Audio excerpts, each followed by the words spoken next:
boa tarde a todos. Nessa tarde chuvosa de 9 de dezembro de 2020, nós iniciamos mais uma aula aqui no Darwin Online, aqui com a nossa aula, nosso curso intensivo, 100% online, né, meu camarada? E hoje, o tema da nossa aula, na verdade, é os temas de nossa aula, ou o tema. Antes de mais nada, boa tarde para Maria Carolina, para Lara Gobo, para Lavínia Viana, para o Thomas Eric, para a Ludmila Vitorati, para a Luísa Campbell, para a Júlia Gomes, Lara Mariane, Gabriel Marocchio, Atrine Gomes, Matheus Martinelli, Thiago Zanotti, Maria Augusta, Ayla Almeida, Lucas Diniz, Lívia Jadeski e o Leonardo Carvalho. Muito boa tarde aos senhores, muito bem-vindos. Hoje o tema da nossa aula é a República Velha, ou você pode subdividi-la em República da Espada, que são os primeiros 4 anos de governo, que é o período correspondente ao regime militar inicial do Brasil, e depois a República chamada República Oligárquica, ou também você pode chamar simplesmente de República do Café com Leite. Então, a República Velha vai, ou a Primeira República. Tem alguns vestibulares que agora já dão uma conotação mais legal, né? Ao invés de você falar a República Velha, o cara fala a Primeira República. Olha que interessante, sacou? A República Velha, ou a Primeira República, é uma divisão de República da Espada e República Oligárquica, ou do Café com Leite. Como nós sempre fazemos antes, damos aquela passada de pano, e é claro, você foi à nossa aula, viu que hoje ia ser República do Brasil. Você foi lá também no site, lá, ou você já baixou o arquivo sobre as questões que mais caem nos últimos anos no Enem, e viu que República Velha, ou a Primeira República, cai muito. Então é um conteúdo que é frisado, você tem que estar ligado, porque é questão garantida. Você foi lá naquela apostilinha digital nossa, e resumo de República da Espada, meia página, leu. República Oligárquica, 2 páginas, beleza, já grifou, já anotou, foi para o final daquela apostila, fez exercício, já está com a dúvida aqui qual que é, qual que não é.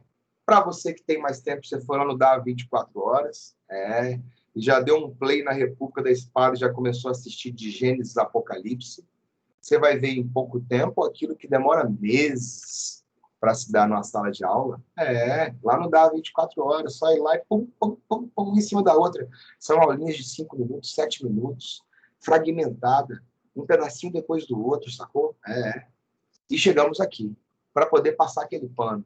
E para poder passar aquele pano em República da Espada, onde? O que eu tenho que saber da República da Espada? República da Espada, porque os 2 primeiros presidentes desse período, que vai de 1889 até chegar em 1904, são 2 militares. O Marechal Deodoro da Fonseca, que proclamou a República, que derrubou a monarquia através de um golpe de Estado civil-militar no dia 15 de novembro de 1889, derruba a monarquia e proclama a República. Lembrem-se que o Marechal Deodoro era um dos principais generais do Exército Brasileiro daquela época. Lembre-se que a monarquia já tinha perdido os pilares que a sustentava, já não tinha apoio da elite por causa do fim da escravidão sem indenização para os donos dos escravos. Tinha perdido apoio da igreja depois da bula Syllabus Errorum, aquela que proibia maçons e outras ideologias de frequentar a igreja católica, que não foi aprovada pelo Pedro II, prendeu 2 bispos. E tinha ainda a questão militar. Depois da Guerra do Paraguai, o exército brasileiro se torna numeroso, profissional, um exército que passou a defender 2 causas importantíssimas para esse momento que nós estamos vendo agora, que é o abolicionismo, que vai dar origem à Lei Áurea, 13 de maio de 1838, e ao republicanismo, 15 de novembro de 1889. Interessante isso, né? Então, o exército tem um papel importantíssimo nesse momento. Ele que proclama a república a partir de uma derrubada da monarquia, de um golpe. E essa república, nesses primeiros momentos, é uma república que ela precisava de ter uma cara. E como no Brasil nada se cria, tudo se copia, o nosso nome foi República Federativa dos Estados Unidos do Brasil. Sim. E a nossa bandeira era listradinha e com as estrelinhas ainda. Nossa, só faltava a nossa moeda chamar dólar, né, Rod? É mais ou menos isso. E aí, essa República Federativa dos Estados Unidos do Brasil é a nossa primeira república. A nossa bandeira foi por um tempo essa. Mas é claro que chegou um momento em que, principalmente os mais nacionalistas, né, militares da ala mais nacionalista, os mais tradicionais, não vão manter alguma coisa aqui, nossa, aqui é... E aí se manteve a bandeira imperial, que tem o retângulo verde, o losango amarelo, correspondente às cores de Bragança e Bourbon, né? Que são as casas reais do Brasil, Bragança, Orleans e Bourbon. Não é verde por causa da mata, é amarelo por causa do ouro, e branco por causa da paz, e azul por causa do céu, não. Ou, né, não? Não, se fosse assim, nesse pensamento era para todas as bandeiras do mundo ter azul, né, velho? Por quê? Porque, pô, todo mundo tem céu, né? E se você for falar em branco da paz, complica, ixi, muito, mas muito mais ainda. E aí, verde das matas, amarelo do ouro, correspondente às casas reais de Bragança, Orleans e Bourbon, beleza? São as casas reais brasileiras. Assim como, por exemplo, da Itália, olha que interessante, a seleção da Itália, qual que é a cor do uniforme? O uniforme número 1 da seleção da Itália é o azul, né? Tanto é que a seleção italiana é chamada de azzurra, azul. Na bandeira da Itália não tem azul. Ah, da onde que vem aquele azul, então, da seleção italiana? Da Casa Real de Azzurra, sacou? Uma das casas nobres que vão ser que vai ser a base, a gênese do que vai virar a monarquia de governo da Itália e um governo unificado, sacou? Quando você fala de Holanda, por exemplo, a da Holanda também como interessante, o uniforme número 1 da Holanda é laranja. E na bandeira holandesa não tem a cor laranja. Ah, por quê? Homenagem à Casa Real de Orange, sacou? Aquelas bandeiras que tem cruzes, né? Cristianismo. Bandeiras com X também, cristianismo. Bandeiras com luas, estrelas, Islã. Bandeiras tricolores, boa parte delas são de países que se formam numa conjuntura iluminista, né? Liberdade, igualdade, fraternidade. As bandeiras tricolores, quase todas elas têm esse viés iluminista. É interessante. A nossa formação foi bem plagiada e depois retornou à origem, substituindo o globo da monarquia portuguesa por um globo com um slogan positivista, que era a base ideológica dos militares na época, né? A ordem e o progresso. O positivismo era visto por muitos como o que deveria ser a religião da humanidade, sacou? Como assim o que deveria ser a religião da humanidade? As coisas pautadas na ciência, as coisas pautadas na razão, sem fragilidades, né? Sem a ideia do camarada pensar naquilo que é metafísico ou simplesmente acreditar no que é metafísico. Algo de muita valorização ao que é científico. Mas a ideia de ser uma religião da humanidade baseada na ciência, no uso da razão, de um governo ordeiro, de um governo onde não existisse corrupção por parte de um governo que gere um povo, então não faria sentido quem governa o povo, que deveria ser o povo, roubar esse povo. Defende um órgão público de alta funcionalidade, sacou? Mas com tolerância zero para a corrupção. Um detalhe bastante interessante é que o pensamento positivista adequado para os militares defenderia de que os militares teriam condições melhores de exercer esses cargos na administração do Estado, porque seriam menos corruptos do que, por exemplo, meu camarada, a população civil em geral. Então, é algo para se ter ideia. Então, ordem e progresso. A bandeira do Brasil fica essa. O Brasil se torna uma república federativa presidencialista, só que é uma república federativa presidencialista de mentira. Aí você fala, mas de mentira onde? Se você for ver nos Estados Unidos, e agora nós estamos falando de qual parte da república, não só da proclamação da república, você viu como se deu, e agora de qual que é, como que funciona essa república. É a Constituição de 1891. É a Constituição de 1891 que define o Brasil como uma república federativa presidencialista. 3 poderes em 3 níveis, beleza? Estado laico, igreja separada de Estado, né? E, claro, estava falando que é uma república federativa de mentirinha, ou mais ou menos, porque se nós fôssemos espelhar realmente no que é uma república federativa, no grau dos Estados Unidos, né, estaríamos bem longe. Bem longe na medida que, para grau de comparação simples, que é o que nós precisamos nesse momento para se enxergar rapidamente. Existe uma Constituição Federal nos Estados Unidos, mas essa Constituição ela é piso, ela é base. Então, os estados têm autonomia para poder criar muitas coisas a partir delas ou acima delas, beleza? Já a Constituição Federal no Brasil ela não é piso. ela é teto. Então, se lá nos Estados Unidos a Constituição é piso, você pode criar coisas a partir dela, ou muitas acima dela, você pode desenvolver e crescer. Aqui no Brasil, a nossa Constituição já dá um limite até onde os estados podem ir.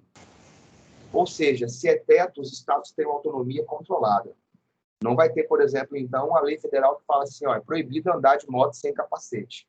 Não tem como um governo estadual ir lá, meu camarada, e ter uma autonomia plena para falar o seguinte, não, eu vou colocar que aqui é permitido. Não existe isso. Então, existem aberturas para os governos municipais poderem ter suas próprias leis, que são as leis orgânicas, são as leis municipais. Existem aberturas para os estados terem suas próprias leis, que são as leis estaduais, feitas pelos nossos deputados estaduais, executadas por nosso governador. E existem as leis de âmbito federal. Lembrando que essas leis de âmbito estadual, elas não podem contradizer, contrariar ou superar uma lei da Constituição Federal. E a nossa Constituição Federal ela tem bastante limitação em bastante coisa. Nos Estados Unidos existe uma base da lei que é a respeito do indivíduo, da vida e da propriedade, sacou? E porque é a base da Constituição dele, né? Direito à vida, direito à liberdade, direito à propriedade, direito à busca pela felicidade. São os 4 pilares da Constituição dos Estados Unidos. Mas ela também é bastante contraditória, porque como que você fala disso, né? De liberdade, de direito à vida, e existe escravidão, né? Como que você fala de busca da felicidade se tem pessoas que são escravas ou não são consideradas cidadãs de fato, né? Então, aquela Constituição era uma Constituição feita, quem teria direito aos ideais, a garantia, né, de vida, liberdade, propriedade privada, o direito, né, da busca pela felicidade, seriam homens brancos protestantes, em sua maioria, ricos. Homens brancos protestantes ricos faziam parte desse ideal. Escravos, por exemplo, por não serem cidadãos, são mercadorias, então poderiam ser adquiridos. Sacou? Você observa que tem algumas coisas que norteiam a Constituição, mas que se faz escapar dela. A mulher, por exemplo, não vai poder votar. Indígenas não vão poder votar. Aqueles que não têm uma renda mínima não vão poder votar. Mas a maior contradição é a ideia da liberdade. Eu tenho direito à liberdade defendida pelo Estado e eu tenho escravo. E aí eu posso ter por quê? Porque a mesma Constituição fala que eu tenho direito à propriedade. E como esse escravo não é uma pessoa, como esse escravo é uma coisa, eu posso tê-lo como minha propriedade. Beleza? Voltando à Constituição do Brasil, nós somos uma república federativa. Eu falei mais ou menos, né? Porque os estados têm autonomia muito limitada, inclusive de coisas que são muito próprias dele. Exemplo, quando se encontrou o pré-sal no Espírito Santo, beleza? E aí os camaradas inicialmente falam, não tem pré-sal, isso é caô, não vai ter nada disso, blá, blá, blá, né? E acontece, descobriu que era fato, que tinha pré-sal mesmo e ia dar uma grana. A outra galera cresce o olho, os outros estados, as outras bancadas de deputados e senadores, e faz uma proposta conjunta de que isso é algo que deveria ser dividido por todos os estados e municípios do país, porque isso seria um patrimônio nacional, sacou? E aí colocaram a lei para ser votada e dividiram os royalties do petróleo. A quantidade de dinheiro que vinha, por exemplo, na época do primeiro governo do Paulo Artung para cá, era uma. A quantidade de royalties que chega no Espírito Santo hoje é outra. O Espírito Santo tinha uma previsão de crescimento imensa, mas imensa mesmo. Aquela quantidade de royalties que iria ficar aqui. O que aconteceu democraticamente na nossa República Federativa, mais ou menos, os caras foram lá e fizeram o quê? Votaram e aprovaram a divisão dos royalties do pré-sal do Espírito Santo, Rio de Janeiro e de onde for que tem. Sacou? Se fosse uma República Federativa de verdade, onde está a parada? Dentro do Espírito Santo. Então é do Espírito Santo. Ponto, acabou. Para você ter uma leve ideia. Quando fala de república, então a coisa que mais cai dessa parte é a proclamação da república e efetivamente a Constituição de 1891. Beleza? Show de bola? Tranquilo? Indo para a república oligárquica. Na república oligárquica, a parte mais cai, nós vamos separar ela em características políticas e características econômicas e sociais, beleza? Das características políticas, essas vocês precisam muito saber. O que é o voto de cabresto, o coronelismo, a política do café com leite, a política dos governadores e a comissão de verificação de poderes. Essas 5 coisas que eu acabei de falar, se você sabe, se cai uma de política de república velha, você acerta. Tá ligado em todas elas? Voto de cabresto. É o voto que ele é forçado, manipulado, fácil de ser controlado. E quando se fala em voto, fala de das coisas que mais caem na Constituição. Rony, na Constituição de 1891, como que passaram a ser as eleições? As eleições passaram a ser diretas. E o voto universal. Universal masculino. Para homens maiores de 21 anos, alfabetizados. Não existe mais a necessidade de você ter renda. Então, se você é homem, tem mais de 21 anos, é alfabetizado, o seu voto vai direto para o cara que você quer. Vereador, prefeito, deputado, governador, senador, presidente. E o voto é aberto. As pessoas sabem em quem você está votando. Beleza? E o fato desse voto ser aberto é a base para o voto de cabresto. É a base para o coronelismo. Então, vamos lá. Eleições na Primeira República ou República Velha. Eleições diretas, voto aberto para homens maiores de 21 anos alfabetizados. Beleza? Essa é a base da votação, da participação política dessa época. E por que você falou que isso é a base do coronelismo do voto de cabresto? Porque, olha só, vou te explicar primeiro o que é o coronelismo, para você ter uma ideia. Você viu comigo na aula passada que um dos tópicos mais importantes que eu falei de que foram criados durante a regência foi um negócio chamado a Guarda Nacional. A Guarda Nacional, criada lá na regência pelo padre Feijó, era o quê? Em cada cidade, que na época chamava vila, se criou uma guarda. E quem ia ser o chefe dessa guarda? O chefe dessa guarda ia ser aquele cara que desse o maior lance no leilão. Aí eu fui e comentei assim, seria hoje a Guarda Nacional na época? Hoje ela seria a Guarda Municipal. Cada cidade tem uma. Tem cidade que nem tem, beleza? E aí, quem seria o chefe da Guarda Nacional aqui em Vitória? O cara que desse o maior lance no leilão. O cara que dava o maior lance no leilão comprava patente de coronel e ele nomeava a guarda local, que ia servir para proteger ele, que ia servir para proteger aquela elite, claro. Então, a guarda feita pela elite, composta pela elite, para defender a elite. Só eles poderiam andar armados, a população deixou de ser desarmada nesse momento, era proibido. E só a Guarda Nacional podia andar armada. Então, você imagina um camarada que fosse mais rico, fosse indicado para a guarda, andava com o revólver na cintura e ninguém podia andar armado, porque mandava prender. Aí, se fizesse alguma coisa, metia bala na sua cara. É um negócio diferenciado, sacou? Então, você não era coronel, você comprava patente de coronel. No entanto, quando proclamou a República, acabou essa parada. Você não compra mais patente militar. Agora você tem que estudar, malandro. Pra você poder entrar, seja na baixa patente ou na média patente. Para crescer lá dentro, tem que continuar estudando. E mais no Brasil, pela tradição, continua a se chamar aqueles caras de coronéis. Quem que era o coronel mesmo? Era o maior latifundiário da região. Normalmente, o cara mais rico que dava o maior lance e comprava patente de coronel era o cara mais rico. E esse camada mais rico quase sempre era dono de quê? Dono de terra, latifundiário, sacou? Então, vem para a República e continua a se chamar as pessoas, os grandes latifundiários, de coronéis. Quando você vê em revista de época, você observa que os caras chamam de coroné, coroné fulano de tal, coroné Bonerge, coroné Boaventura, o filho do coroné é um coronézinho, sacou? Eu sou o coroné Rondinelli, o mais brabo do sertão. Eu sou o dono de todas essas terras e vocês que estão assistindo aí são o meu curral eleitoral. Vocês moram nas minhas terras porque eu deixo, vocês trabalham na minha lavoura, dependem do salário que eu te dou, dependem da proteção que dou para você poder sobreviver. Olha só, hein? Se eu chamo vocês de meu curral eleitoral, dentro de um curral fica o quê? Animais. Essa é a ideia que se tinha, meu velho, dessa época na República Velha. Um coronel era um grande latifundiário que, quanto maior a propriedade que ele tivesse, quanto maior o número de indivíduos que morassem nessa propriedade ou dependesse dele, mais importante esse coronel é. Porque como na época os camaradas queriam ser eleitos, eles não iam pedir voto para você, para você, para você. Iam pedir o voto para mim. Coronel Rondinelli, o mais brabo do sertão, você consegue os votos do seu curral eleitoral para mim? Ah, depende. Você vai me dar um emprego na Assembleia? Você vai colocar minha filha para trabalhar em tal lugar? Aquele candidato que me desse a maior quantidade de benefício era o candidato que eu ia, meu velho, colocar para poder ganhar os votos do meu curral eleitoral. É clientelismo, é toma lá da cá, sacou? Uma mão lava a outra. E como eu garantia que essas pessoas do meu curral eleitoral iam votar nesse candidato? O voto é aberto. Na hora dessa galera ir votar, eu já fazia uma reunião com eles lá e falava, hoje todo mundo vai votar no fulano de tal, hein? Todo mundo votar no fulano de tal. E vai ter uns camarada meu lá dentro da sessão só observando em quem você está votando.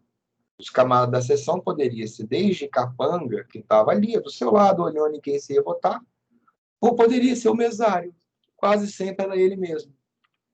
Na hora que você entregava a cena para o mesário olhava para sua cara, já sabia de qual coronel você era e já era. Já era por quê? Porque aí, meu camarada, quando você saísse da sessão ali, esse cara ia te comer na porrada. Véio. Você poderia ser demitido, sacou? Você ia apanhar, você ia ser demitido, você poderia morrer. Então, as pessoas, o voto de cabresto é um voto que ele é forçado, é um voto que ele é manipulado. Funciona porque é fácil de ser controlado. Eu vejo em quem você está votando. Então, eu consigo te pressionar como? Podendo te matar, podendo bater. Você depende de mim economicamente. Só que aí tem uma magia, né? A boa e velha magia da síndrome do brasileiro, para não perceber o tanto que ele toma chicotada nas costas. Vamos supor que vocês são o meu curral eleitoral, beleza? E eu sou o coronel Rondinelli, o mais brabo do sertão. Vocês votam no candidato que eu quero, porque não só o voto é aberto, então eu sei quem vocês votaram, como eu posso ameaçar vocês batendo, matando, expulsando, espancando e por aí vai. Sim? Só que aí vocês me veriam como um camarada tirano, um grandíssimo filho da puta. Aí eu vou e faço o quê? Não. Vocês vão casar? Eu vou ser o padrinho do seu casamento. Eu vou te dar o melhor presente. Vai nascer os seus filhos? Primeiro catarrento que nascer, Dindinho Rondinelli. É, Dindim Coronel Rondinelli, o mais bravo do sertão. Vocês votam em mim também por causa de laços de apadrinhamento. Não, não é só porque ele me dá emprego, não. Ele é meu chegado. Não é o coronel, é o padrinho do meu filho, é meu compadre. Sacou? Então, existem N possibilidades de você conseguir controlar o voto nesse momento, para ele ser um voto de cabresto, um voto controlado, manipulado. Ok?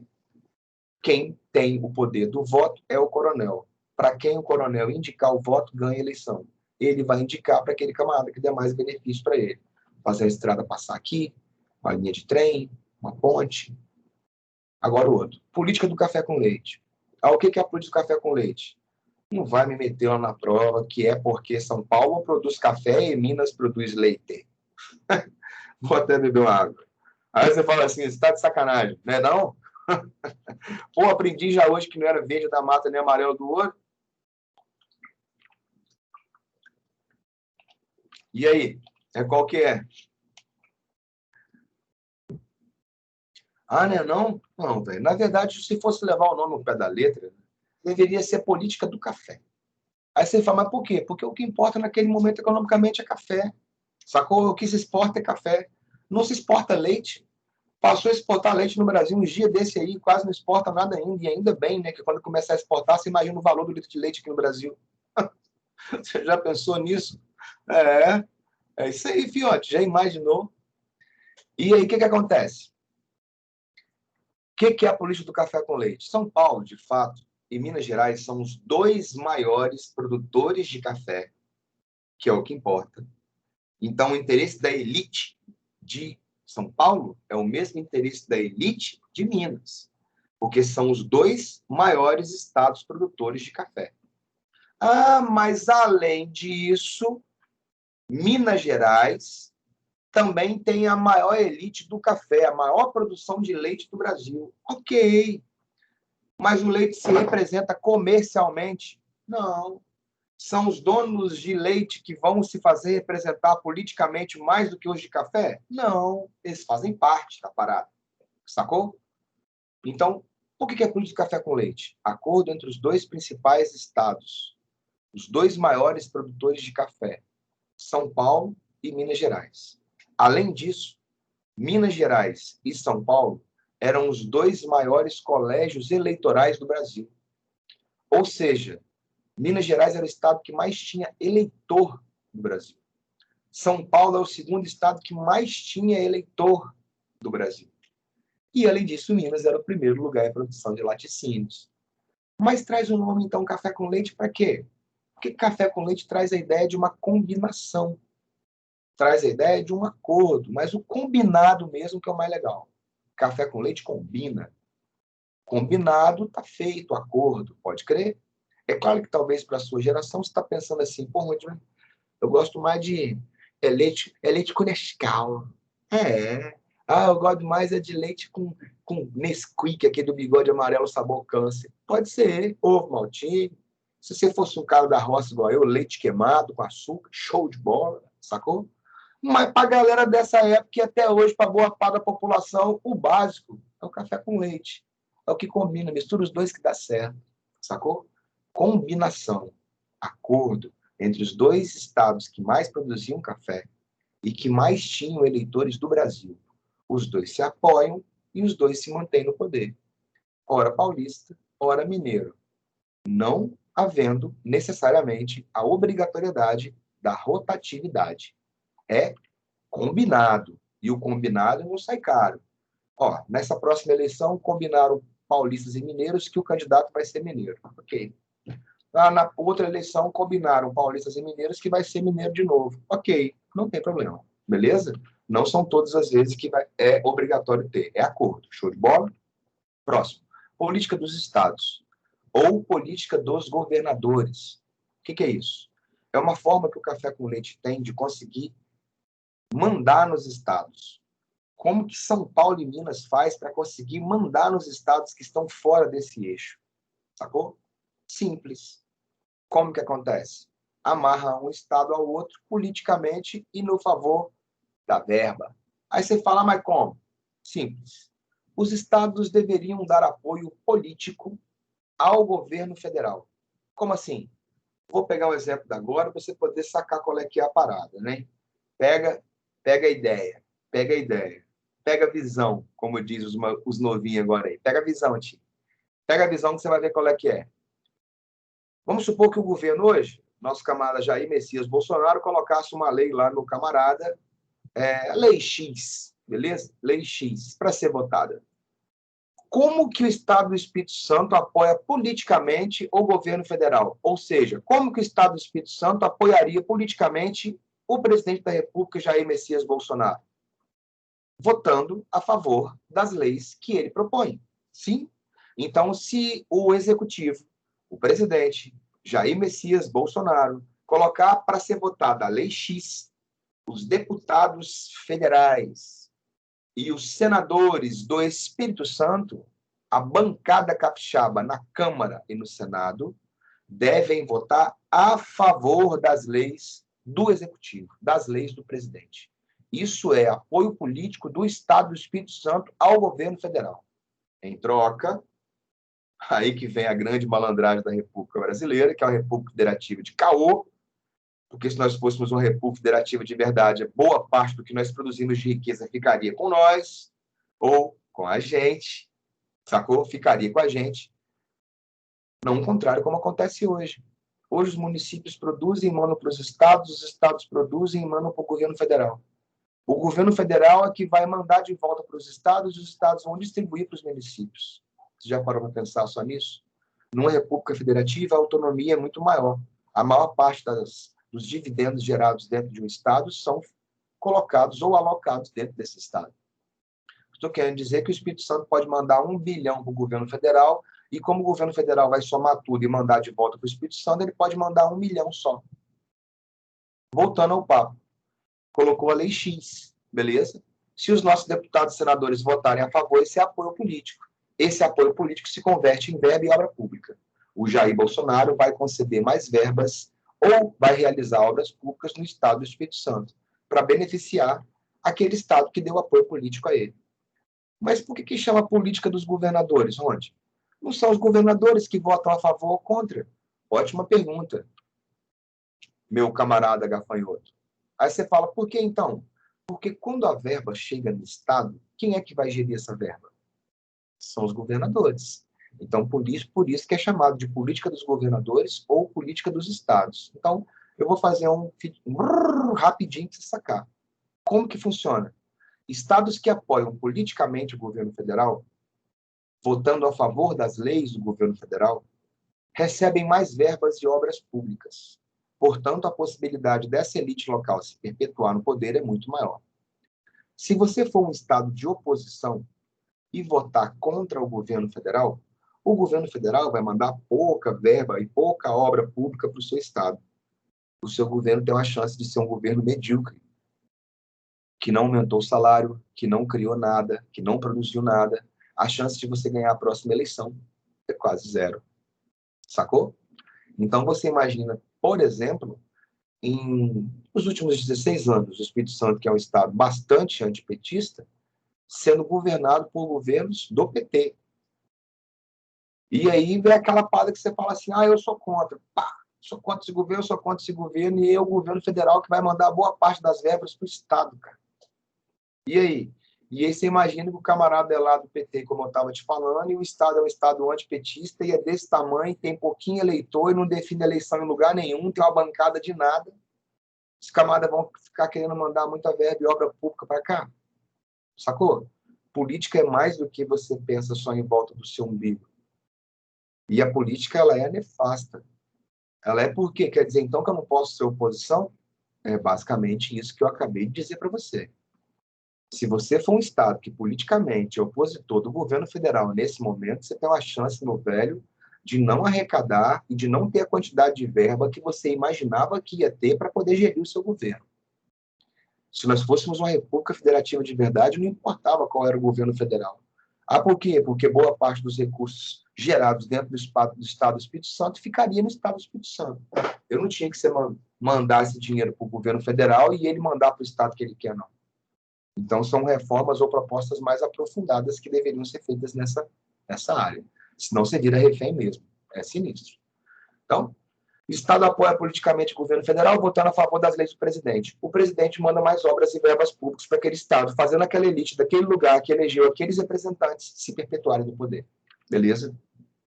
A outra, já falei então de coronelismo, voto de cabresto, política do café com leite, política dos estados e falta a comissão de verificação de poderes ou a degola, que é outra parada. Bicho, você já viu até agora que eu falei que tudo é manipulado? Voto é manipulado, porque é de cabresto. Quem ganha eleição é quem tem os conchavos com os coronéis, não importa em qual nível você vai ser eleito, municipal, estadual ou federal. Aquele político que prometer mais para aquele coronel leva todos os votos do coronel, sacou? Os estados que forem sequer se imaginarem, vamos juntar aqui para combater o café com leite, estão ferrados, porque o governo federal vai mandar tão pouca verba para aqueles estados que aqueles governos serão medíocres e não conseguirão se impor na próxima eleição. E os senhores sabem, o que faz o cara ganhar uma eleição é a grana. E se ele já for um político eleito, são as obras que ele fez com a grana. Então, se eu dependo de recurso, eu não recebo verba, eu passo 4 anos sem dar aumento para a galera, 4 anos sem fazer obra nenhuma, 4 anos sem fazer o negócio desenvolver. Você não elege a próxima, não, a não ser que você tenha um jogo de cintura imenso, sacou? Então, ser oposição, nesse momento, contra o café com leite, a possibilidade sua de morte é grande. A possibilidade de você, que não teve apoio do café com leite nesse governo, ganhar a próxima eleição é quase zero. Mas vamos supor o seguinte, mesmo criticando o café com leite, mesmo sem apoiar o governo, você lançou sua candidatura para governador do Espírito Santo como um partido de oposição do café com leite e ganhou. Ganhou, mas não vai levar. Aí você fala assim, por quê? Porque todos que passaram a ser eleitos a partir de então, deputados federais, senadores, governadores, depois que acontecia a eleição, o café com leite, São Paulo e Minas, inventou um negócio chamado Comissão de Verificação de Poderes. Todos os candidatos eleitos tinham que passar por uma comissão que era nomeada pelo café com leite, ou seja, pelo governo, que iria verificar o resultado da sua eleição. Comissão de Verificação de Poderes. Eu vou verificar se você ganhou na moral para poder ter o poder de governador, para poder ter o poder de deputado federal, de deputado estadual, de senador. Olha só isso. E aí, qual que é a parada? Você foi eleito. E aí você foi eleita, você ou você? Foi eleita deputada, foi eleito deputado. Fulano de tal aqui, ó. A Júlia Gomes foi eleita deputada federal, Zampieri. Comissão de verificação coloca em cima dela, vamos ver como é que foi a eleição dela. Primeira pergunta, A Júlia Zampieri, ela é apoiadora do café com leite? Vamos ver. Ah, é sim, aqui, ó. Partido que apoia São Paulo e Minas Gerais. Então, já pode dar o diploma para ela exercer o cargo de deputada federal. Agora tem aqui o nosso senhor Thomas, o Louro, tá me entendendo? Ele também ganhou para ser deputado federal. Aí, ele apoia o café com leite ou não, esse Thomas? Deixa eu ver aqui. Ih, rapaz, esse Thomas aqui é anarquista. Esse Thomas aqui, ele não apoia café com leite, não. Aí? E aí, então, esse camarada não vai exercer o cargo dele, não. Mas por quê? Vamos ver o resultado da eleição dele. Ele comprou voto? Ele fez boca de urna? Tem alguma coisa que a gente pode processar ele para poder embarrear ele de entrar como deputado federal? Ah, não tem, não. O Thomas é anarquista, mas ele é honesto. Não tem nenhum processo, nenhuma coisa que possa processar ele para impedir ele de ser diplomado. Então, nós vamos inventar. Como é que é? Nós vamos inventar. Tem uns mendigos ali, ó. Fala com eles lá que eu vou dar R$ 500 para cada um, para eles poderem vir no juiz aqui e falar que o senhor Thomas deu uma cesta básica para eles e prometeu que se ele ganhasse, ele ia dar outra cesta básica. Eles ganharam 2 cestas básicas porque venderam o voto para o senhor Thomas. Se você consegue 2 mendigos para mim aí, promete 500 conto para cada um. Se os dois for lá e falar direitinho, depois eu dou mais 500, milzinho.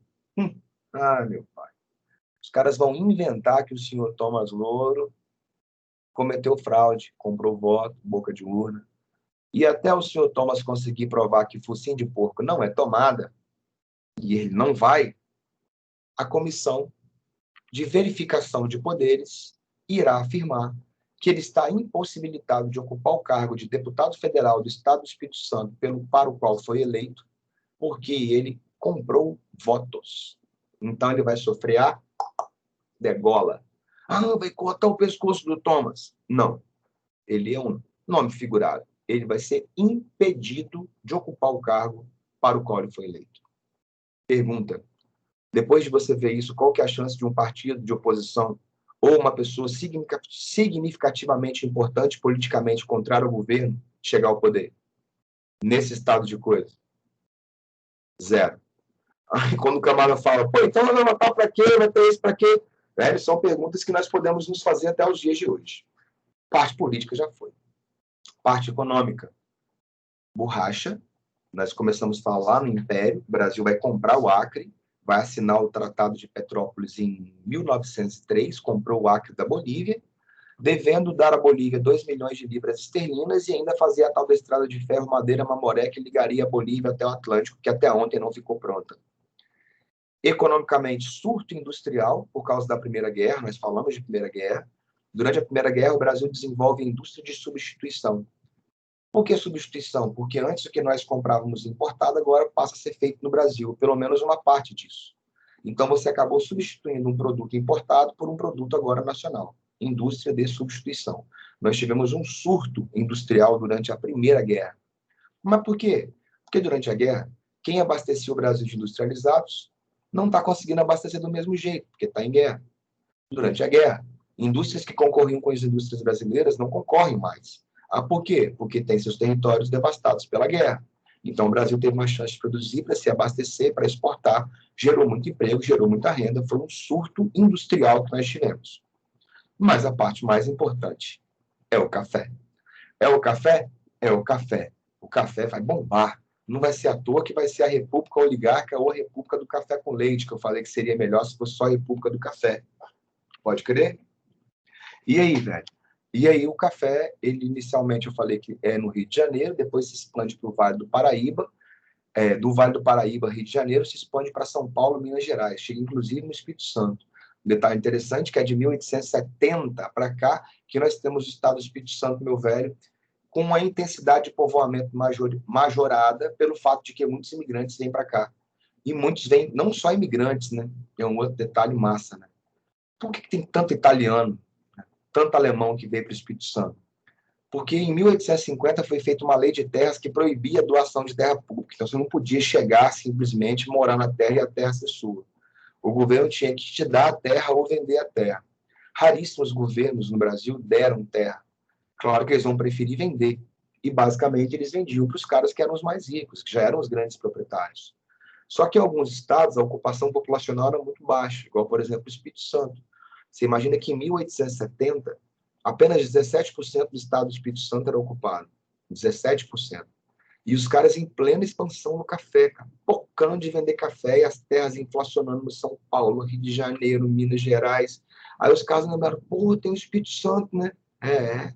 Será que as terras do Espírito Santo são boas para café? Ou será que lá o preço é alto ou baixo? De graça, quase. E vai ser muito mais fácil de exportar, né? Porque está na beirada. Está dando uma bitoca no Atlântico. Cara, boa parte passaram a vir para cá por causa desses motivos. Muitas terras, preço baixíssimo, ou até mesmo terra que era doada, com a costa atlântica, fácil de ser exportado.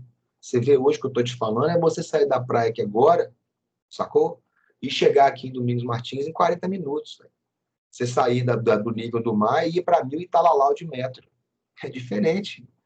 E aí, cara, o Espírito Santo passou a receber uma quantidade imensa de imigrantes que veio para cá. Ó. A população comparada por percentualmente de estados com ascendência italiana, o Espírito Santo é maior do Brasil. Por isso que vai ter um vice-consulado aqui agora.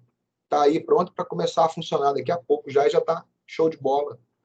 E também vieram mineiros, baianos, paulistas, cariocas, sacou? Em grande quantidade para o Espírito Santo. Aí você entende uma outra parada. Aquela cultura própria do capixaba, tal e coisa, ela é uma cultura que ela é muito mesclada. Porque nós passamos a receber influências não só externas, mas também internas, influências de outros estados. Então, depende da região ou da época, você vai ter uma sobressaindo. Né? O camarada fala, o meu rei, e aí, meu rei, da Bahia, né? O camarada fala, aí, velho, e aí, velho, é de Minas. O camarada fala, aí, brother, Rio de Janeiro. E agora vocês estão na fase do mano. E aí, mano, do paulista. Somos isso. Uma mescla. E é massa, né? E aí, o que você vai ter?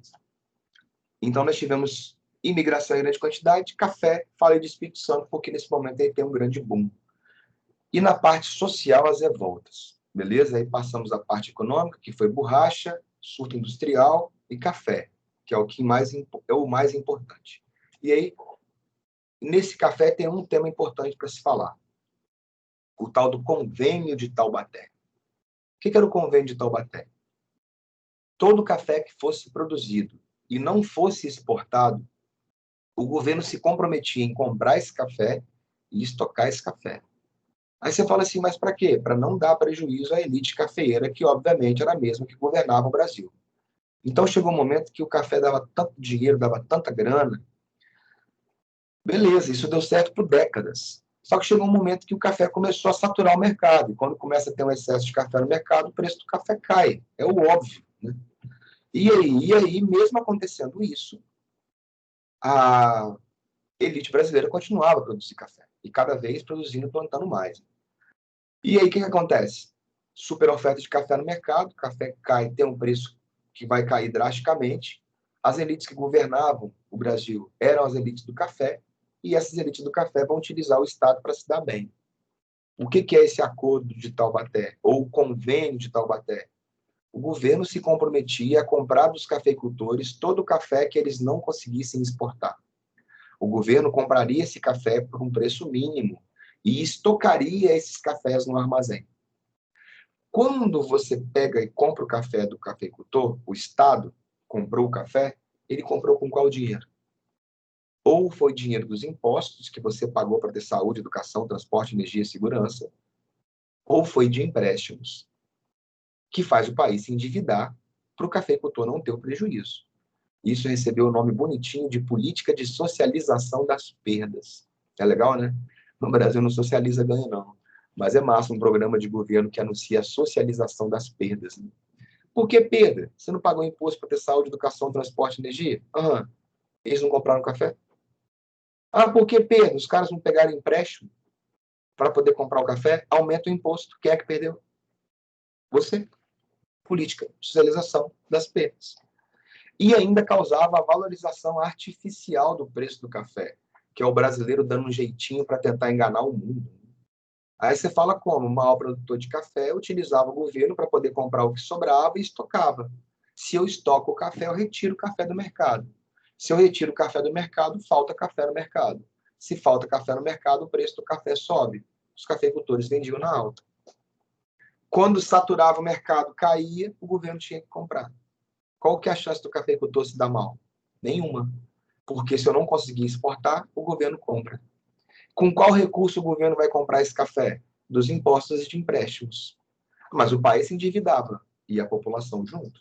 Mas quem governava o país, ou quem governa em boa parte da nossa história, não pensa na população e na sua complexidade de funcionamento. Só pensa em si mesmo. E boa parte das vezes é o que prepondera. A frase do Pablo Neruda, que ele fala a respeito dos latinos. E ele fala que são eleitores desonestos que buscam políticos honestos. E eu falo que nada muda mais a cabeça da gente do que essa ideia trocada aqui, né? Porque essa é a parte mais boa da história. É você conseguir enxergar as coisas que aconteciam, da forma que aconteciam, enxergar e perceber que elas se perpetuam nos dias de hoje. E do que você, enquanto pessoa, indivíduo, comum, simples, igual a mim, igual a todos os outros, pode fazer nesse processo. Essa que é a parada mais massa. Convém de Taubaté. Quem governa o Estado usa o Estado em benefício próprio. Um partido faz a mesma coisa, o outro partido faz a mesma coisa. Pensar na coletividade é complexo. E boa parte dos brasileiros, de um modo geral, pensam, se fosse eu, me daria bem também, e era isso que eu iria fazer. Já ouvi isso bastante. Mas eu acho que acredito eu, que tem pessoas diferenciadas. A outra coisa, agora nós vamos para a parte social. Na parte social, nós temos as revoltas. Temos as revoltas, sim, várias revoltas. Revoltas no campo e revoltas na cidade. No campo, a gente já pode começar com o cangaço. O cangaço é um movimento que vai acontecer principalmente no Nordeste brasileiro. É um movimento, meu camarada, que ele também recebeu o nome de banditismo social, que, na verdade, o que é esse banditismo social? É banditismo mesmo, não é bandidismo, não. Banditismo, beleza? Social. Da onde que vem essa ideia? De que numa população extremamente miserável, assolada pela seca e pela exploração dos fazendeiros locais, que ou incorporavam suas terras ou pagavam muito pouco para poder sobreviver, vivem com a míngua, uma seca, uma dependência imensa de cada eleição, alguma coisa vai melhorar porque alguém prometeu.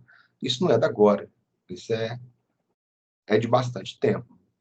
E aí alguns começaram a se revoltar contra essa situação que viviam. E passam a montar grupos armados que agem por conta própria na prática dos mais variados crimes. Assalto, assassinato, sequestro de pessoas, de grupos ou até de cidades. Se sequestra uma cidade, os cangaceiros sequestravam uma cidade. Claro que não são cidades do tamanho das de hoje, né? Mas cidades de 200, 300, 400 habitantes naquela época era mole. Aí, eu quero tantas peças, nós vamos fuzilar, entrar fuzilando a galera. Você já deve ter visto o Alto da Compadecida. Tem uma pequena alusão a da possibilidade do cangaço. E esses grupos armados que agiam por conta própria eram grupos nômades, né? Praticavam os crimes com extrema violência e praticavam os crimes por conta própria, mas também amando de alguns fazendeiros.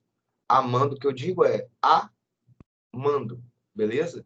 Um fazendeiro contrata um grupo de cangaço para poder ir lá matar um outro fazendeiro inimigo dele. Ou contrata um grupo de cangaço para poder assassinar um meieiro ou assassinar um cara de divisa da terra para ele poder ir lá incorporar a terra dele. Então, aquela ideia de que o cangaceiro era um Robin Hood que rouba dos ricos para dar para os pobres, isso pode, de fato, ter acontecido. Algumas vezes aconteceu. Eu saquear uma fazenda e distribuir para os caras que trabalhavam na fazenda que eu tinha saqueado. Agora, na maioria das vezes, eram para eles mesmos, era para conta própria. Esses grupos de cangaço só vão ser extintos, velho, na era Vargas. Getúlio Vargas vai colocar a cabeça dos caras a prêmio para quem desse informação ou trouxesse o cara vivo ou morto, sacou? Um dos grupos mais famosos de todos é o grupo do nosso camarada Virgulino Ferreira, o Lampião.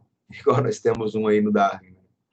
O grupo do Lampião da Maria Bonita foi um dos mais famosos, que mais assaltou, que mais assassinou, que mais teve combate com a polícia, tem vídeo, tem áudio dos caras, é massa. Mas quando colocaram a cabeça dos camaradas a prêmio, velho, delação no Brasil funciona desde muito tempo, em lugares extremamente pobres, e se tiver sofrido algum tipo de violência ainda, o dedo fica duro e enrixe rapidinho. Cabeças decepadas e expostas nas principais igrejas de onde eram capturados. Depois nós vamos para a Guerra de Canudos, ou a Guerra de Canudos, né, velho? A Guerra de Canudos, assim como a Guerra do Contestado, a Guerra de Canudos na Bahia, a Guerra do Contestado, Paraná e Santa Catarina, são duas revoltas rurais. São duas revoltas que envolvem a posse da terra. São duas revoltas messiânicas. Revoltas messiânicas são aquelas que têm alguma base religiosa. Quando você fala de messiânico, você fala de Messias. Messias seria o Salvador. Para vocês que creio eu são maioria cristã, seria o Jesus. Jesus foi o Messias para os cristãos, para o cristianismo. Para os judeus, por exemplo, eles estão ainda, né, esperando, aguardando o Meshiach, aguardando o Messias. Lembra que o próprio Jesus era judeu, né, galera? Quando Jesus Cristo apareceu, e foi visto por alguns como Messias, esses que o consideraram o Messias, o Salvador, o Cordeiro de Deus que livra o pecado do mundo, são os cristãos, é a base que deu origem à cristandade. E uma galera de judeus não acreditou que Jesus Cristo era o Messias. E essa galera de judeus continua sendo os judeus de hoje, que ainda esperam o retorno do Messias. Beleza? Movimento messiânico, então, é um movimento que tem a ideia de que um Salvador aparecerá. Um movimento messiânico é um movimento de base religiosa. E o curioso é que esses dois movimentos defendiam um messianismo chamado sebastianismo milenarista. Como assim um sebastianismo milenarista? Vamos voltar na matéria. Não, vou falar uma matéria que eu acho que vocês não viram, mas dá para contar essa história. Em 1578, eu falei sim, eu falei da União Ibérica. Em 1578, morreu em Portugal, né, o Dom Sebastião. E o Dom Sebastião era um rei novo, católico, não teve filhos. E esse rei morreu e não deixou herdeiro, beleza? E como esse rei morreu e não deixou herdeiro, logo depois assumiu um tio-avô dele, que eu falei, o tal do Dom Henrique, era cardeal, tentou até anular o casamento, não conseguiu. Dom Henrique morre logo depois. Mas o detalhe interessante, voltando no Dom Sebastião, é que o Dom Sebastião, antes dele morrer, por ser um camarada extremamente católico, ele falava que ele tinha, não por ser, né, ele afirmava, né, que conversava com Deus, que tinha visões, né, que Deus aparecia para ele em sonhos. E aí, um dia o Dom Sebastião chamou a corte dele e falou assim, Deus apareceu para mim e falou, ide e combatei o infiel. E o infiel mais próximo está ali no norte da África. Não tem infiel aqui em Portugal, então nós vamos perseguir o infiel onde ele estiver. E aonde que está esse infiel? Está no norte da África. Colocou as tropas dele e foi para o norte da África. E tem uma outra frase que eu ouço comumente de pessoas que têm uma religião mais acentuada, ou mais voltada para ela, uma frase interessante. Se Deus é por nós, quem será contra nós? Se eu não me engano, essa frase é de Romanos. Não lembro o capítulo e versículo, mas eu acho que é de Romanos. Se Deus é por nós, quem será contra nós? Essa frase foi uma frase dita pelo Dom Sebastião, antes de ir para o campo de batalha. E aí, rapaz, na batalha de Alcácer Quibir, bicho, o camarada foi para o meio do campo de batalha. Se Deus é por nós, quem será contra nós? Foi para o meio do campo de batalha, numa época em que reis, em sã consciência, não iam mais para campo de batalha, porque todo mundo quer matar o rei. A batalha durou uma tarde. Se Deus era por nós, quem será contra nós? Dom Sebastião achou os muçulmanos árabes do norte da África. Durou uma tarde. Os portugueses foram destroçados. E quando os muçulmanos deram tempo para os cristãos resgatarem os corpos e fazerem seus funerais, isso era comum para aqueles que tivessem um mínimo de hombridade, né? Deixar buscar os corpos e fazer os funerais, cada um à sua moda, à sua religião, não acharam o corpo do Dom Sebastião. E como não acharam o corpo do Dom Sebastião, os caras passaram a definir o seguinte, bem, cristão como era, devoto como era, veio para uma guerra santa e o corpo dele desapareceu na guerra, só pode ter acontecido uma coisa. Esse cara foi arrebatado. Esse camarada foi transladado. Ele foi para o céu sem precisar de morrer. Pô, mas tá de sacanagem. Não estou de sacanagem. Os que acreditam no sebastianismo milenarista acreditam nisso até os dias de hoje. Aí você fala, até os dias de hoje tem isso? Sim. Assim como aqueles que acreditam, por exemplo, que Elias, na Bíblia, por exemplo, foi arrebatado. Na Bíblia, né? Outro judeu, Enoque, também foi arrebatado. Na Bíblia. E, para alguns portugueses, o Dom Sebastião naquela guerra de Alcácer Quibir. E aqui no Brasil, esses dois movimentos, o de Canudos, na Bahia, do Antônio Conselheiro, e o do Contestado, na divisa do Paraná com Santa Catarina, do João Maria, os dois acreditavam que um dia Dom Sebastião ia voltar e governar numa monarquia celestial de 1000 anos aqui na Terra. Os dois movimentos se basearam na posse de terra, os dois movimentos causaram, meu velho, desconforto e oposição seríssima da República, dos latifundiários, da Igreja. Da República por quê?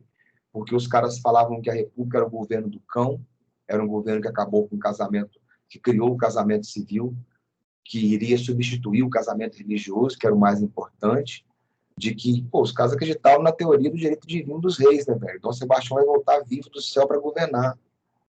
Claro que a República vai ser contra, vai falar que os caras são monarquistas. Mas não só que os caras defendiam a monarquia, mas também falavam que, como a República era o governo do cão, as pessoas não deveriam pagar impostos para ela. Os fazendeiros também, você fala por quê? Porque eram áreas ocupadas que fazendeiros tinham interesse. E mesmo se não tivessem interesse, aquelas pessoas ficarem lá estão dando prejuízo aos fazendeiros. Ah, mas por quê? Porque era mão de obra barata que os fazendeiros utilizavam e, além disso, eram pessoas que faziam parte do curral eleitoral do fazendeiro. Se vai embora para morar em Canudos, se vai embora para morar em Contestado, o fazendeiro perdeu o voto, perdeu a mão de obra barata. E a Igreja Católica perdia mais ou menos a mesma ideia. Primeiro, a Igreja Católica vai falar que esses caras são fanáticos religiosos, então não presta. Para a Igreja Católica, a parada é simples. Tem, já, você, Igreja Católica não, né? O cristianismo, seja você cristão católico ou protestante, você já viu o seu pastor ou padre falar que um dia Dom Sebastião vai voltar e vai governar numa monarquia celestial de 1000 anos aqui na Terra? E aí, para a igreja, quem fala isso é um fanático. Não só acusavam os caras de fanatismo, mas também a igreja perdia influência e perdia fiéis e perdia dízimo.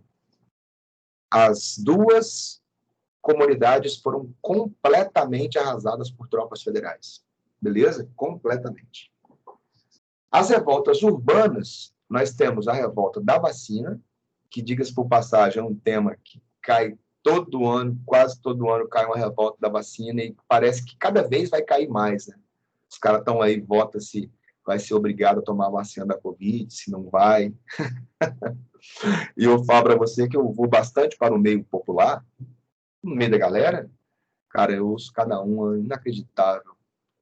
Eu estava sábado no boteco com os coroa, depois que eu dei aquela aula de 10,50.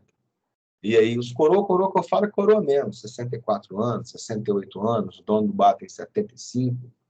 Os caras não tomam essas vacinas da China nem da Rússia de jeito nenhum, que isso aí vem com vírus comunista. Não uso de jeito nenhum. Da China, eu uso não. Aí eu falei, rapaz, você não vai usar as coisas da China? Não, não, não.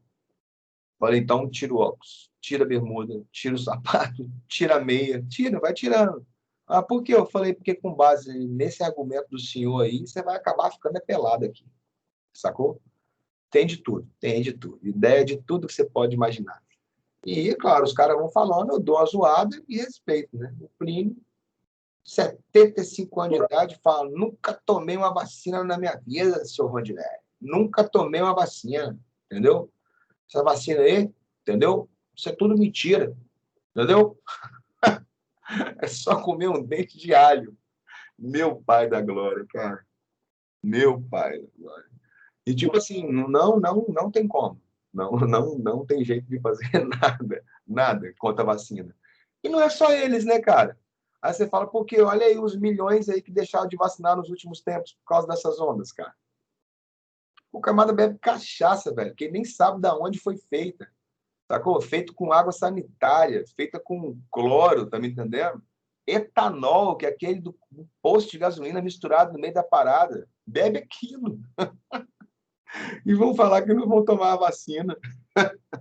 Eu acho um negócio interessante, bastante interessante. E aí, meu velho? Então, essas de movimento messiânico já foi, a revolta da vacina que a gente estava falando. Por qual que é o motivo da revolta da vacina? Em 1904, o Brasil, que é o ano da revolta da vacina, o Brasil vivia um momento econômico esplendoroso, cara. Em 1904, o Brasil estava focando em exportar café na alta e ainda tinha borracha. O Brasil produzia 97% da borracha consumida no mundo, meu velho. Só para você ter uma leve ideia, era muita grana. E aí, o nosso camarada Rodrigues Alves quis fazer, pelo menos, a capital do Brasil ser algo atrativo e convidativo para aqueles que vinham fazer negócios e também visitar o Brasil. Então, a ideia era fazer o Rio de Janeiro virar a capital dos trópicos, né? A Paris dos trópicos, melhor dizendo. E quando você fala Paris dos trópicos, por quê? Uma cidade iluminada, organizada, planejada. Não sei se os senhores sabem, mas Paris, o que é hoje a parte central de Paris, ela foi quase toda ela derrubada entre 1830 e 1850, para poder se reestruturar todo o plano urbano. Daí você tem aquelas rotatórias, né, que saem avenidas ou radiais, como se diz, em todos os sentidos, norte, sul, leste, oeste, sudeste, sudoeste, norte, noroeste. É, é mesmo? Aham. Ela foi derrubada para ser reestruturada bonitinha daquela forma. Claro, você acha que desde a Idade Média a França tem um projeto urbanístico tão massa daquele jeito lá? Não, foi derrubado para ser reconstruído. A mesma ideia era ser feita no Rio de Janeiro, cara. Sacou? Só que a galera que morava no centro do Rio de Janeiro era boa parte da população, morava em cortiços, né? Ah, só uma curiosidade. Para quem mora em Jardim da Penha, da onde estou falando agora, o plano urbano de Jardim da Penha foi baseado na Paris. Aí você fala assim, é mesmo? É a ideia de rotatórias, rotatórias maiores, com radiais saindo em todas as direções, que ligam em rotatórias menores, e você vai para qualquer sentido.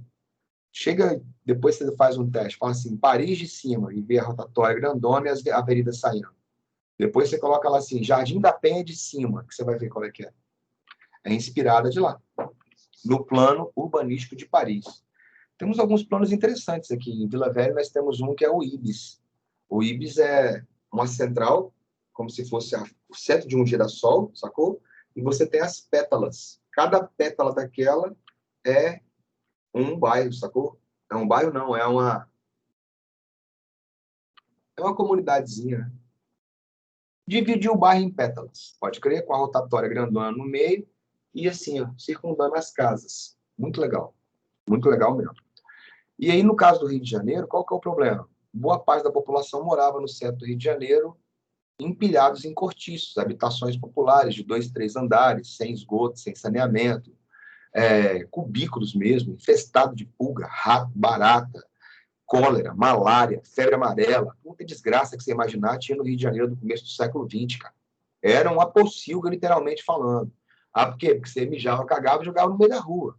Não era diferente de muitas das cidades europeias, claro, em períodos anteriores, né? Porque era a mesma coisa. E aí, o que acontece? Para poder modernizar o Rio de Janeiro, tinha que destruir aqueles cortiços. Para destruir aqueles cortiços, tinha que expulsar aqueles pobres. Para expulsar aqueles pobres, a galera já ficava louca, né? O prefeito do Rio de Janeiro, na época, nomeado pelo presidente, era o tal do Pereira Passos, ele era um engenheiro. Ele ganhou o apelido de Bota Abaixo, só para você ter uma leve ideia. Derrubou os cortiços e a população vai ser obrigada a ir para onde, cara?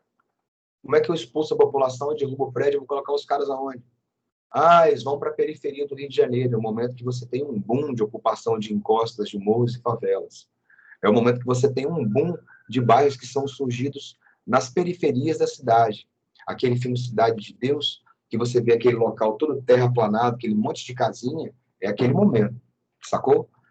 E por cima disso ainda você tem o Oswaldo Cruz, né, que queria combater os principais focos transmissores de doença, que eram os ratos e mosquitos, e não conseguiu explicar para a população qual é que era isso e acabou sendo visto como um vilão, né?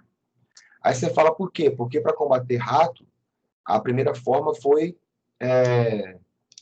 incentivar a população a matar o rato. Então, se me traz tantos ratos, eu te dou tantos cruzeiros, beleza? A população carioca teve a capacidade de passar a criar rato para poder vender para o governo. Então, você imagina, na própria desgraça, os caras vão arrumar um jeito de ganhar dinheiro. Você me traz 10 ratos, eu te pago 10 cruzeiros. O que os caras fizeram? Eu vou criar rato. E nós tivemos ainda a questão dos envenenamentos, né? Quando passou a colocar veneno nas ruas, aquelas bolinhas de veneno, era comum a criancinha pegar, comer aquilo e morrer. Para combater o mosquito, era aquela fumacinha, pode crer? Fumacê. E aí, só que o fumacê na época era a base de criolina. Aquilo dava enjoo, dor de cabeça durante meses, né? Então ninguém queria que acontecesse pulverização dentro de casa. Para piorar, então, morriam envenenados, passavam mal por causa do fumacê, que era a base de criolina, que é um óleo queimado, e ainda começou a falar que as vacinas eram venenosas e não eram vacinas que eram para poder salvar. Aí você fala assim, mas por quê? Porque na época algumas pessoas tomaram vacina, dias depois elas morreram. Ela ia morrer porque ela já ia morrer mesmo, mas a última coisa que ela fez de diferente que o povo vai falar é de que ela tomou a vacina, sacou?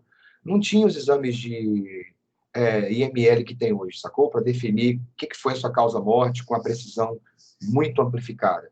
Então, ó, fulano estava bonzinho, rapaz, tomou a vacina, 10 dias depois morreu. Fulano estava bonzinho, rapaz, tomou a vacina, no mesmo dia morreu. O camarada infartou, o camarada tinha um câncer, o camarada tinha isso, aquilo. É claro que algumas vacinas vão causar reação? Vão causar reação, você está ligado que causa. Agora, de que foi a vacina que matou a galera, não. O governo, ao invés de ir lá e instruir a população, explicar como é que funcionava, que não era isso que estava acontecendo, né? Não, o governo foi lá e decretou vacinação obrigatória. E quando o governo decretou vacinação obrigatória, eclodiu uma revolta. A população não aceitava ser vacinada, botaram fogo no Rio de Janeiro, sacou? Fogo no parquinho. E aí? E aí tiveram que negociar. O governo só acabou quebra-quebra e incêndios em tudo quanto é canto do Rio de Janeiro depois que ele retirou a obrigatoriedade da vacina. Só para você ter uma leve ideia. E nós estamos para ter uma nova revolta da vacina. Deixa eu ver aqui o que alguém colocou aqui no blog, se tem alguma parada. Não, tá só dando uma risadinha de leve. Show de bola. E a outra revolta é a revolta da chibata. Pessoal, você falou de ensinamento? Sim, pode repetir? Não, não falei de ensinamento ainda não, velho. Nós estamos nas revoltas, beleza? Eu vou falar da última aqui. Tá tranquilo, tá show de bola. Tá beleza, tá massa.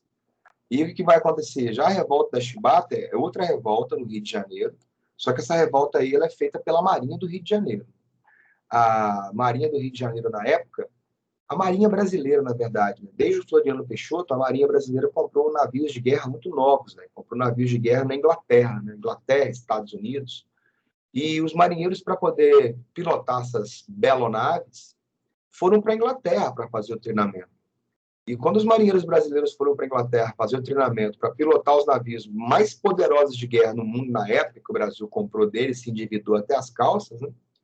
Os caras perceberam que o marinheiro na Inglaterra era outro padrão. O salário deles era outra coisa, o tratamento era outra coisa, o status era outra coisa.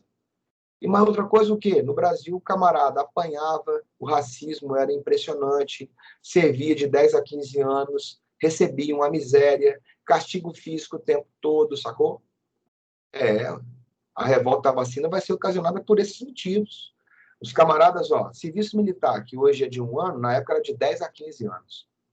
Aquele ditado que fala que pau que nasce torto nunca se endireita, menina que quebra mãe, pega na cabeça, entra no exército marinha náutica que você vai ver se o pau que nasce torto não se endireita. A outra coisa é racismo. Se fosse preto ou pardo, já era. Você não ia crescer nunca na carreira militar. A escravidão tinha acabado, mas o racismo não acabou até hoje. Você imagina nessa época, 1800, 1910. Pouquíssimo tempo que acabou a escravidão. A outra coisa eram os castigos físicos, velho. Palmatória, bater na sua mão, pau de arara. Você acha que palmatória é leve? É com a ripa, cara. Ou como diz lá na roça, com a tauba. O que bate aquilo na sua mão, meu camarada, sua mão fica tão inchada que você não consegue pegar um garfo, não consegue pegar uma caneca para comer. Pau de arara, que é uma posição que tira sua roupa, coloca você pelado pendurado pelos cotovelos e joelhos, sacou? Solitária, cubículo de 1 metro e pouco quadrado, sem entrada de luz, sem nada, só a pão e água cagando e mijando naquele buraco. E chibatada, que é o nome da revolta, amarra o cara no mastro principal do navio e mete porrete, chicoteia o cara. Ah, mas por quê? Cara, poderiam ser muitos porquês. Porque eu não fixo a cara, porque o racismo era imenso, os caras vão falar que eu não gosto de preto, sacou? Pelo fato de que eu dei uma ordem para você poder executar e você não executou, sacou? Ou porque você fez de um jeito que eu não achei legal, ou porque eu não fui com sua cara mesmo. Já era justificativa para colocar o camarada. Isso era justificativa, não ir com minha cara? É. Ou o fato de eu ser de outra cor que a dele? É. Ou porque eu não fiz da forma que ele queria? É. Amarra até 250 chibatadas, você caga, mija, vomita. E aí os marinheiros, um belo dia, insatisfeitos com tal situação, liderados pelo João Cândido, tinha um marinheiro apanhando, um tal de Marcelino, tinha tomado um monte, cagado, mijado nas calças, esse João Cândido chegou e falou, não aguenta mais não, para de bater nele, ele vai morrer. O oficial não vai atender o pedido de um marujo, né? Ainda mais negro. O João Cândido era apelidado de almirante negro, ele não era almirante. Ah, mas ele era negro, era negro. Mas por que almirante? Almirante é a patente mais alta que tem na Marinha. Ele não tinha essa patente, mas para os outros marujos, ele era o líder, ele era o almirante. E aí esse almirante negro, o João Cândido, chegou e pediu para poder parar, que o cara não aguentava. Os caras não pararam de bater, a marujada caiu para dentro, quebrou os oficiais no pau, jogou a galera dentro do mar, tomaram os navios no Rio de Janeiro, na Baía da Guanabara, apontaram os canhões para dentro, falaram, aí, senhor doutor Marechal Hermes da Fonseca, ou resolve a nossa situação, ou vão bombardear a capital. Resolver a situação o quê? Fim do castigo físico, aumento do salário, fim do racismo, e nós não podemos ser processados posteriormente, nós temos que ser anistiados. Ou faz isso ou bombardeamos a capital. O Marechal Hermes da Fonseca, parente do primeiro presidente, Marechal Deodoro, aceitou as condições. Ah, aceitou? Aham. E na prática? Na prática, depois, boa parte dos caras vão ser expulsos da Marinha, outros vão ser presos na Ilha das Cobras, ou vão ser mandados para fazer estrada de ferro, Madeira Mamoré, no Acre. Morria de índio, morria de bócio, morria de onça, como diziam na época, sacou? Salário, para quem é raso, continua sendo baixo. Racismo é crime, mas você sabe, todo dia aparece e a gente vê qual é que é. O que mudou de verdade foi o tempo de serviço militar. Era de 15 anos, veio para 1 ano. Castigo físico, Ronde, é proibido, é crime, mas você tá ligado que continua a ter, sacou? E outra revolta esmagada, beleza? Um outro tema, aí atendendo agora aí, voltando mais na parte econômica do encilhamento, o encilhamento, ele foi a primeira tentativa de um plano econômico fazer o Brasil ter um crescimento industrial elevado. Na época que se proclamou a República, o Marechal Deodoro, ele contratou um camarada que chamava Rui Barbosa para ser ministro dele. E o Rui Barbosa era visto como um camarada bastante inteligente, né? Na época do Brasil, ele era visto como uma das mentes mais brilhantes do Brasil de até então. E o Rui Barbosa, ele tinha um plano econômico que era o quê? O Brasil tinha acabado a escravidão, milhões de pessoas, então, tinham ingressado no mercado como mão de obra livre, né? Então, havia uma necessidade do país crescer muito grande. E ele falava que o Brasil não poderia ficar dependendo só de café, só do setor agrícola, só de café quase, né? Mais de 70% da economia brasileira, durante muito tempo, foi o café.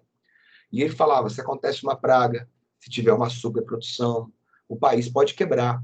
Então, a gente tem, não é para parar o café, mas nós temos que diversificar a nossa economia. A gente tem que parar de importar tudo que é industrializado.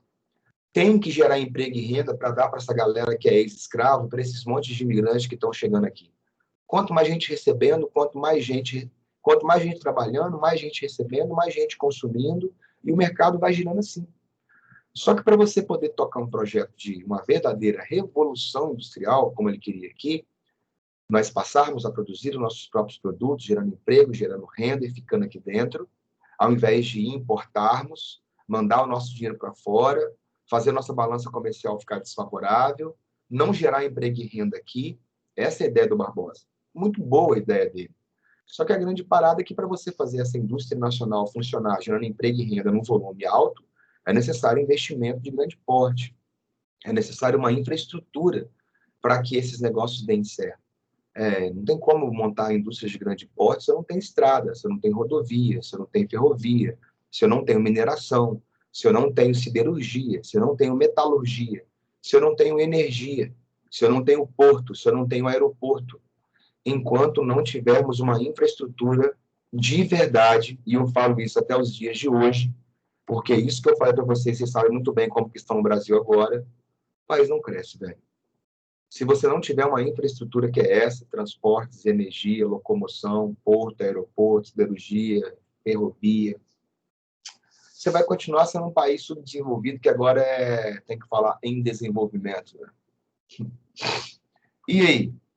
E aí o que acaba acontecendo é que a ideia era o quê? Para eu fazer isso, desenvolver essa infraestrutura, para poder desenvolver as indústrias no Brasil, é necessário ter um capital imenso. E o país não tinha tanto dinheiro assim.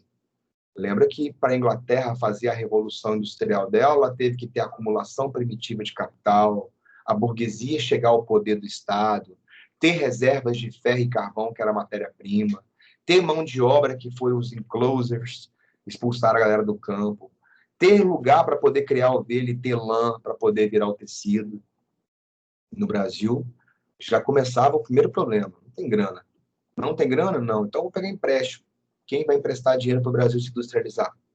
Para deixar de comprar dele e ainda virar concorrente? Ninguém. Então, a ideia do Rui Barbosa foi passar a produzir dinheiro sem lastro. Como assim produzir dinheiro sem lastro? Lastro é o equivalente real do dinheiro, até os dias de hoje. Se você tiver R$ 1 bilhão circulando no mercado brasileiro, tem que ter lá nos bancos centrais do Brasil 1 bilhão em ouro. O dinheiro que circula nas nossas mãos apenas representa uma riqueza que existe de verdade, estocadas nos bancos centrais do país. Nós utilizamos as cédulas porque é mais simplificado do que utilizarmos metal. E já estamos passando dessa fase das cédulas. Estamos indo, meu velho, para outras formas de pagamento, né? Você viu o Pix, que acabou de chegar aí de novidade, o PicPay, Pix não sei das quantas, daqui a pouco tem pulseirinha, e daqui a pouco vai ser só digital, e é só íris. A digital vai ser a mais comum, beleza? Colocou na maquininha, puf, colocou a digital, já foi. Ou simplesmente escaneamento, sem você precisar encostar. Sem precisar encostar. Ah, como assim? Só coloca o dedo assim, desce o raio, aquele raiozinho, pronto. Para não encostar em nada. Já passa já o valor, já sai de sua conta. Na época, e até hoje, o dinheiro ainda é lastreado, o dinheiro que circula. Então, se eu tenho 1 bilhão em ouro, eu tenho 1 bilhão em reais circulando. Se eu produzir mais dinheiro sem aumentar a quantidade de lastro, eu desvalorizo a minha moeda e gera inflação. A ideia do Rui Barbosa foi simplesmente produzir dinheiro. E você já deve ter ouvido falar isso. Pô, mas se você produzir mais dinheiro, você gera inflação. Mas por que gera inflação? Pelo que eu acabei de te dizer. Você tem 1 bilhão em ouro, você tem 1 bilhão em dinheiro. Se você for lá produzir mais 1 bilhão em dinheiro e não aumentar a quantidade de ouro, você acabou de desvalorizar a sua moeda. Ah, por quê? Antes você precisava de um dinheiro para ter um ouro. Agora você precisava de 2 dinheiros para ter o mesmo ouro. Então você já desvalorizou sua moeda. E já gerou inflação, né, cara? Antes você precisava de um dinheiro para ter uma maçã. Agora você precisa de 2 dinheiros para ter a mesma maçã. Resultado: produzir dinheiro sem lastro.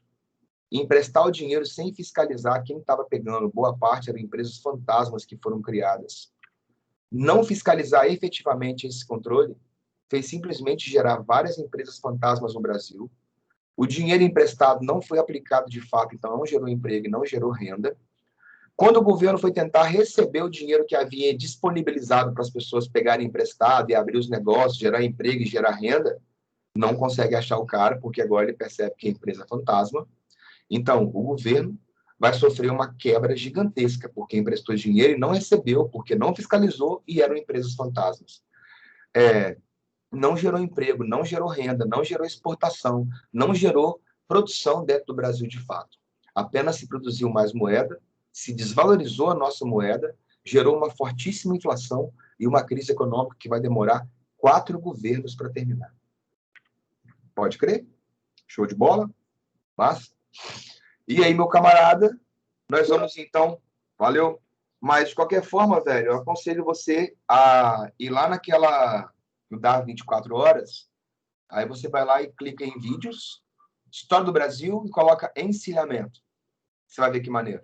Você vai ver de forma bem mais complexa, bem mais bem explicadinho, sacou? Que aqui no intensivo é um pouco mais correria, velho. Então, senhores, E, para terminar, nos últimos 10 minutos, como sempre, eu tenho uma lista de exercícios para poder resolver. Hoje eu fiz uma lista de 15, estou colocando lá para vocês irem fazendo, tem gabarito, tem comentário. Só para poder terminar a República Velha, os últimos 2 pontos é a Semana de Arte Moderna, que você vai ver com literatura, linguagens em português. Vocês vão ver lá o que é o romantismo, né? E comigo aqui a Semana de Arte Moderna, o romantismo não, o modernismo, seu cabaço. Semana de Arte Moderna, modernismo. Pode crer? Numa ideia de história, porque você vai ver os artistas modernistas, Anita Malfatti, de Cavalcante, Heitor Villa-Lobos e por aí vai, com os professores das áreas de linguagem. Comigo é só um momento. Que momento é esse? Final da República Velha, década de 20, 1922, né? É uma época em que o Brasil, meu velho, está passando por um processo de industrialização, as cidades estão crescendo, a quantidade de imigrantes chegando é enorme, as indústrias e os operários aparecem, se destacam no cenário urbano, e os artistas brasileiros passaram a defender a ideia de que se deveria dar uma maior valorização à arte e cultura brasileira, e não ficar achando que arte e cultura internacional apenas que são as boas. Aí você fala assim, mas por quê? Porque o que se valorizava na época era o que era gringo. Então, as revistas de socialite, por exemplo, caras, né, que tem hoje aí, era na época tudo em francês. As peças teatrais eram em francês ou em inglês, sacou? E esses caras passam a levantar a ideia de que, tipo assim, não é porque é brasileiro que é ruim. É pelo contrário. Nós temos que criar uma arte, uma cultura nossa, própria, valorizá-la, exaltá-la. Porque se nós não o fizermos, quem o fará? E aí os caras lançam a ideia do negócio chamado Semana de Arte Moderna, que é uma semana inteira de exposição das mais variadas possíveis, e lançam um manifesto chamado Manifesto Antropofágico. Na história, para você poder entender qual é que é, porque a professora vai falar disso na literatura, o Manifesto Antropofágico é a ideia. Como que deveria ser o brasileiro com relação à arte e à cultura internacional? O brasileiro deveria agir como um canibal. Imagine que você fosse um canibal. Ou, como diz lá na roça, se você fosse um canibal e fosse me devorar, que parte você devoraria primeiro? Hã? Ah, sem pensar a zoação, sem putaria. Você é um canibal, você vai devorar uma pessoa. Que partes você acha que seriam as que você devoraria? Você já consegue imaginar, não já? Se você imaginou é, dedinhos, unhas e orelhas e por aí vai, você já é um camada diferente. Se você já imaginou genitálias, também você é um camada diferente. Se você imaginou, meu velho, bunda, peito, coxa, braço, panturrilha, você é o mais normalzinho da galera, sacou? Aí você fala assim, é o mais normalzinho? Ah, por quê? Porque um canibal só vai aproveitar aquilo que lhe convém. Então, ele vai devorar as partes que têm mais carne, as partes que têm mais gordura. O resto, ele joga fora. Você não vai ter lá um canibal falando assim, ah, deixa os dedinhos que eu gosto de chupar. Não vai ter isso. Aí, daí que vem a ideia. O brasileiro deveria se portar como um canibal com relação à arte e à cultura internacional. Não é simplesmente negar. Não é jogar tudo fora. Mas absorver aquilo que interessa. Absorver aquilo que é bom. E aquilo que não for, expurgar, retirar e valorizar ao mesmo tempo o que é próprio do Brasil. O tropical, a sensualidade, a mestiçagem. Você pode ver que os temas da Semana de Arte Moderna, dos quadros, é o imigrante, é a fábrica, é o mulato, é a mulata, são as frutas, a fumaça, coisas do tipo. Sacou? O que a cena está vendo naquele momento. A cidade, o migrante, o café, o mestiço, e assim vai. E, para terminar, um último ponto, o tenentismo. O tenentismo que também vai existir no final da República Velha. O tenentismo era um movimento militar feito pela média oficialidade do Exército Brasileiro, que defendia a ideia de que a República Velha era uma república corrupta e de privilégios, que só beneficiava determinadas elites e apenas uma atividade econômica, que era a cafeicultura. E que essa República Velha, corrupta e de privilégios, deveria ser derrubada para ser implantada uma nova república no lugar. Uma república de caráter militar, ditatorial e positivista, baseado nos ideais da ordem e do progresso. onde esses militares influenciados pelo positivismo, as médias patentes, tenentes em sua grande maioria, iriam moralizar a política no Brasil, tomando como primeiro passo as eleições, instituindo o voto secreto, acabando com o voto de cabresto, eliminando o coronelismo, fazendo eleições onde o povo só poderia participar depois que o povo tivesse consciência do que realmente é participar da política. Ou seja, para esses militares no início do movimento tenentista, a população brasileira não estudada, sacou? Aquela que não tinha, meu velho, conhecimentos mínimos de política, não deveria participar, sacou? Que, diga-se, alguns até hoje afirmam, por exemplo, de que o voto não deveria ser obrigatório. O voto tinha que ser facultativo. Apesar de que tem algumas coisas no Brasil que elas são meio diferentes, né, cara? O voto no Brasil é obrigatório, mas você viu quantos milhões de pessoas não foram votar na última eleição? Ah, mas é pandemia. Tá bom, pega outra então. 15, 20% de abstenção. Você vai lá e paga uma multa e pronto, acabou, sacou? Então, é obrigatório, mas é um obrigatório mais ou menos. Você vai precisar de viajar, você vai precisar de financiamento, você vai ingressar na universidade, é a Universidade Federal, você precisa de ter, você tem 18 anos, tem que ter um votar e tem que ter o comprovante. Se não tem o comprovante, você vai lá no site do TSE e consegue lá a sua regularidade para você ver como que você está. Esse movimento tenentista, que defendia, então, essa derrubada da República Velha corrupta de privilégios, chegou a tentar tomar o poder. Os dois maiores exemplos de movimento tenentista, os militares de média patente tentaram algo para derrubar o governo e assumir com uma proposição nova, foi a revolta do Forte de Copacabana, ou a revolta dos 18 do Forte. 18 tenentes tomaram o Forte de Copacabana, marcharam para derrubar o governo e foram aniquilados.